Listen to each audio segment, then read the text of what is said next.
AI가 세상을 바꾼다는 이야기는 이제 너무 많이 들어서 익숙하죠. 그런데 만약 그 거대한 AI의 물결 때문에 당장 내년에 사야 할 내 스마트폰 가격이 오르고 또 은행원의 일자리가 사라진다면 어떨까요?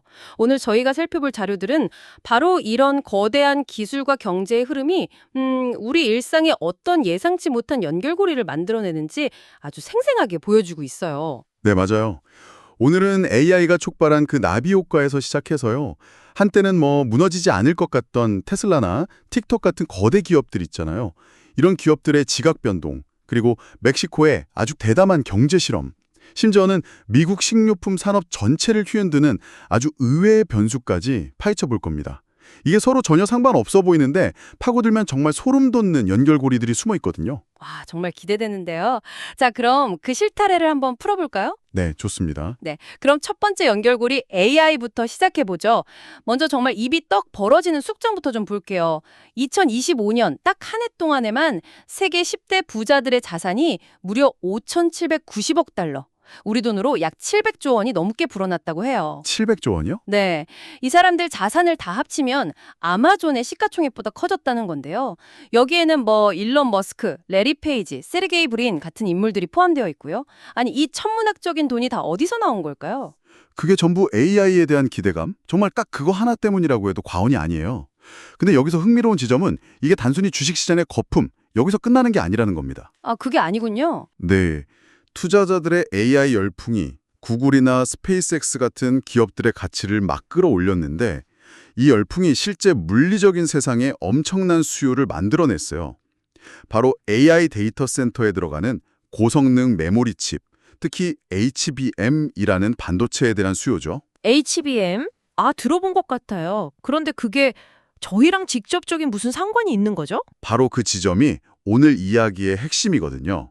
오픈 AI나 구글처럼 말 그대로 상상 초월의 규모로 데이터 센터를 운영하는 기업들을 하이퍼스케일러라고 부르는데요. 하이퍼스케일러요? 네, 이 거대 기업들이 시장에 나온 고성능 HBM 칩을 진공청소기처럼 빨아들이기 시작한 거예요. 그러다 보니까 삼성전자나 SK 하이닉스 같은 반도체 제조사들은 당연히 수익성이 훨씬 좋은 AI 칩 생산에 모든 역량을 집중하게 됐죠. 아, 구조적인 변화가 시작된 겁니다. 그러니까 돈 되는 AI 칩 만드느라 다른 칩을 만들 여력이 줄어들었다. 바로 이 이야기군요. 정확합니다. 여기서부터 정말 흥미로워지네요. AI 데이터 센터로 메모리 칩이 전부 쏠리면서 정작 우리 손에 들려있는 스마트폰이나 PC에 들어갈 일반 메모리 반도체 공급이 부족해진 거네요. 맞아요. 실제로 시장 조사기관 IDC 전망을 보면 2026년에 D램 공급 증가율이 역대 평균보다 훨씬 낮은 16%에 그칠 거라고 하고요.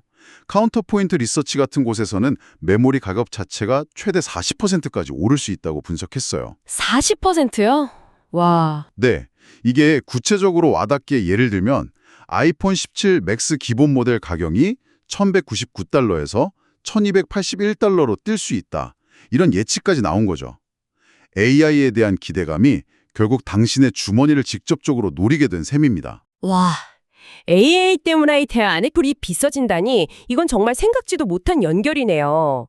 그런데 이런 파급 효과가 단순히 제품 가격에만 머물지는 않을 것 같아요. 일자리 문제로 한번 넘어가 보면 AI가 인간의 일을 대체할 거라는 우려가 정말 남잖아요. 실제로 데이터로 증명된 게 있나요? 네, 그 우려가 지금 현실이 되고 있다는 걸 보여주는 보고서가 있습니다. 모건 스탠리에 따르면 AI 도입으로 2030년까지 유럽은행권에서만 최대 20만 개의 일자리가 사라질 수 있다고 해요. 20만 개요? 네, 이건 유럽 주요 은행 전체 인력의 10%에 해당하는 어마어마한 규모입니다. 10%면 정말 엄청난데요?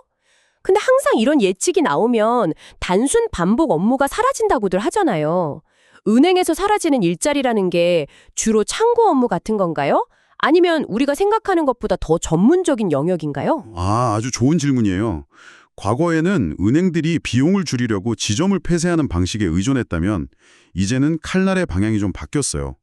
주로 리스크 관리나 법규 준수, 즉 컴플라이언스 같은 아주 전문적인 백오피스 업무가 대상이 되고 있습니다. 잠시만요.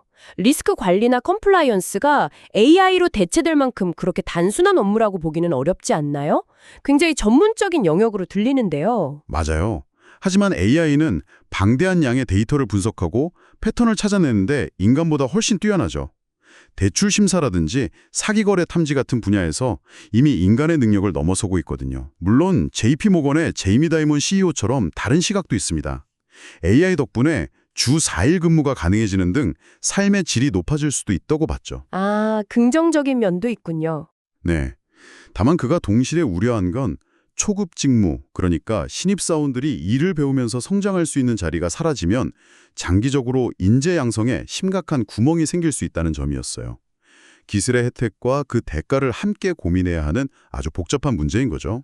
그러니까 AI 칩이라는 내부의 수요 변화가 스마트폰 시장 전체를 흔든 셈인데 이런 시장의 격변이 꼭 내부 요인 때문에만 생기는 건 아니군요. 정부 정책이나 경쟁 구도 같은 외부 충격이 거인을 흔드는 경우도 있는데 지금 전기차 시장의 절대 강자였던 테슬라가 바로 그 상황을 온몸으로 겪고 있는 것 같아요. 네, 테슬라의 상황은 외부 충격이 얼마나 무서운지 보여주는 교과서적인 사례죠. 2025년 4분기 판매량이 전분기보다 16%나 급감하면서 결국 세계 최대 전기차 제조사라는 타이틀을 중국의 BYD에 넘겨줬습니다. 아, 결국 그렇게 됐군요. 네, 심지어 한 기사에서는 테슬라를 닷컴 버블 시절에 순식간에 사라졌던 패치닷컴에 비유하면서 거품 붕괴의 전조라고까지 아주 강하게 비판했어요. 패치닷컴 비유는 정말 신랄하네요. 그런데 테슬라가 이렇게 갑자기 흔들리게 된 결정적인 계기가 있었나요? 몇 가지가 복합적으로 작용했지만 가장 결정타는 2025년 9월에 종료된 미국 연방 전기차 세액 공제였어요. 최대 7,500달러에 달하던 보조금이 사라지니까 가격 경쟁력이 뚝 떨어진 거죠. 아, 그게 컸군요. 네. 근데 아이러니한 건 이 정책을 만든 게 바로 일론 머스크가 지지했던 트럼프 행정부였다는 점이에요.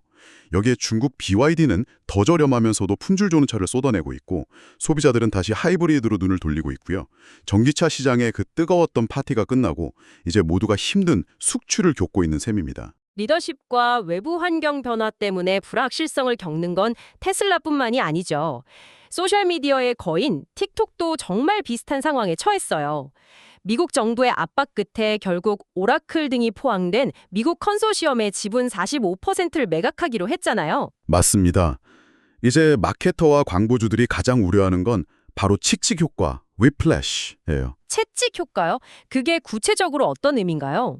트위터가 X로 바뀌면서 겪었던 대혼란을 생각하면 쉬워요.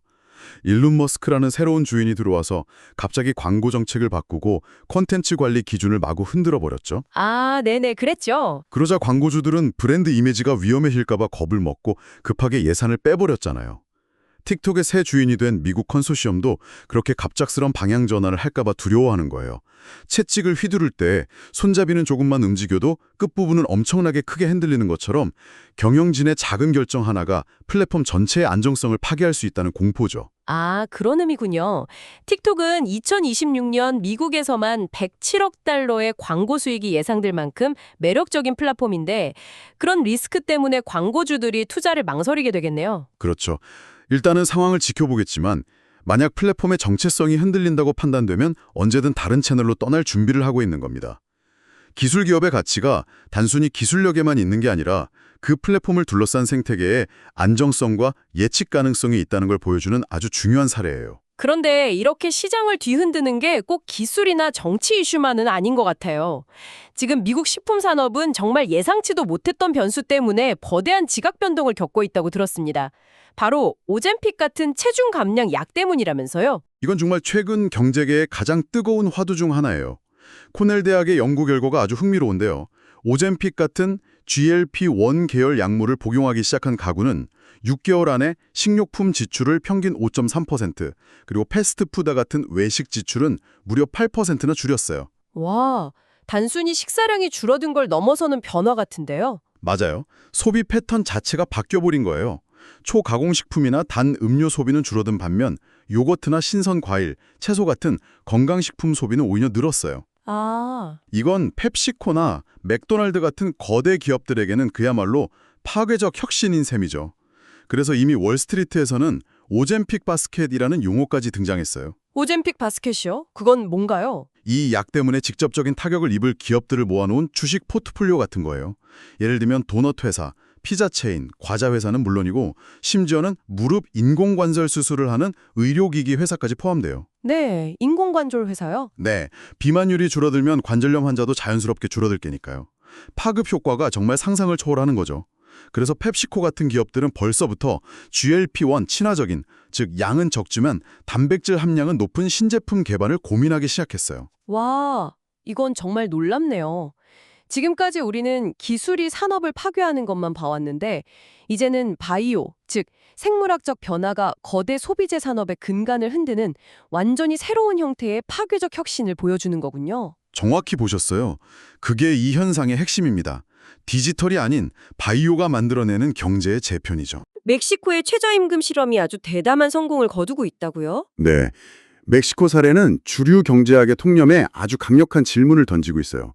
지난 8년간 최저임금을 명목 기준으로 거의 4배나 올렸거든요. 4배요? 와. 네, 보통 경제학 교과서에서는 최저임금을 이렇게 급격히 올리면 기업들이 고용을 줄여서 대량 실업이 발생하고 물가가 폭등한다고 경고하잖아요. 그렇죠. 그게 우리가 아는 상식이잖아요.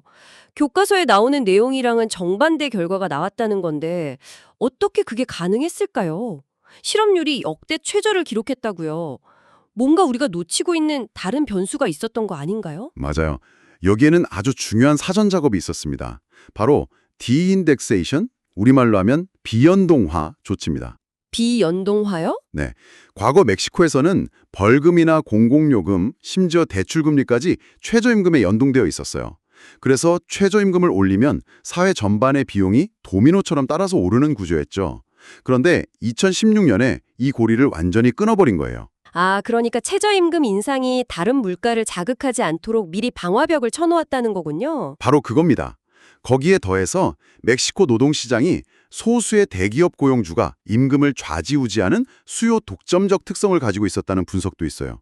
이런 시장에서는 최저임금을 올리는 게 고용을 줄이기보다는 비정상적으로 낮았던 임금을 정상화하는 효과가 더 컸다는 거죠. 아, 그렇군요. 물론 이 모델이 모든 나라에 적용될 수는 없겠지만 최저임금 인상 이퀄 실업 증가라는 낡은 공식을 다시 생각하게 만드는 아주 중요한 사례임에는 틀림없어요. 정말 흥미로운 실험이네요.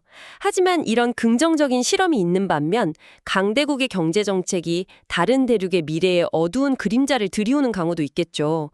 특히 중국과 아프리카의 관계에 대한 분석이 눈에 띄던데요. 네. 이 부분은 우리가 흔히 가진 이분법적인 시각의 경종을 울려요. 보통 미국은 착취적인 예식민주자, 중국은 아프리카의 성장을 돕는 선량한 파트너 같은 이미지가 있잖아요. 네. 약간 그런 인식이 있죠. 그런데 저희가 살펴본 한 기사는 그게 얼마나 순진한 생각인지 지적합니다. 중국이 자국 내 철강, 자동차, 시멘트 산업의 엄청난 과잉 생산 문제를 해결하기 위해 그 재고 물량을 아프리카에 아주 싼 값에 쏟아내고 있다는 거예요. 아, 단기적으로 아프리카 소비자들은 값싼 공산품을 쓸 수 있으니 좋은 것처럼 보이죠. 하지만 장기적으로는 아프리카 현지에서 막삭들여던 제조업 기반이 아예 무너져 내리는 탈공업화 현상이 나타나고 있다는 분석입니다. 결국 아프리카 대륙이 스스로 산업 기반을 다지고 성장할 기회를 잃게 된다는 거군요. 그렇습니다. 기사는 중국의 이런 전략을 장기적 탐욕, long-term greedy라는 아주 날카로운 표현으로 정의해요. 당장은 도와주는 척하지만 결국 아프리카 경제를 중국에 완전히 종속시키고 자생력을 파괴하는 결과를 낳을 수 있다는 거죠. 와, 장기적 탐욕이라. 네. 미국의 보호무역주의가 아프리카의 수출길을 막는 것과 마찬가지로 중국의 과잉 생산 해소 전략 역시 아프리카 경제의 또 다른 형태의 거대한 위협이 되고 있다는 복잡한 현실을 보여주고 있습니다. 자, 그럼 오늘 이야기 한번 정리해 볼까요? AI에 대한 막연한 기대감이 반도체 공급망을 흔들어서 결국 우리의 스마트폰 가격을 올리는 나비 효과를 봤고요. 네, 그 연결고리가 아주 흥미로웠죠. 그리고 테슬라나 틱톡 같은 거인들의 외부 환경 변화에 얼마나 취약할 수 있는지도 살펴봤습니다. 또 오젬픽이라는 신약이 맥도날드의 미래 전략을 바꾸게 하고 멕시코의 과감한 최저임금 정책이 기존 경제학 교과서에 도전하는 모습도 인상적이었어요. 맞아요. 마지막으로 강대국의 경제 정책이 다른 대륙의 산업 기반을 어떻게 흔들 수 있는지로 짚어봤습니다. 네, 정말 서로 상관없어 보이던 점들이 하나의 그림으로 연결되는 시간이었네요. 네, 오늘 우리는 디지털 세상의 수요가 현실의 반도체 부족을 낳고 한 사람의 생물학적 변화가 거대한 식품 산업의 지형을 바꾸는 것을 목격했습니다. 이처럼 디지털과 바이오 같은 비물질적인 힘이 현실 경제를 그 어느 때보다 강력하게 재편하고 있어요. 이런 세상에서 당신이 절대 변화하지 않을 거라고 믿었던 기존의 경제 법칙 중에 다음 차례로 무너질 것은 무엇이라고 생각하시나요? 한 번쯤 깊이 고민해 볼 만한 질문인 것 같습니다.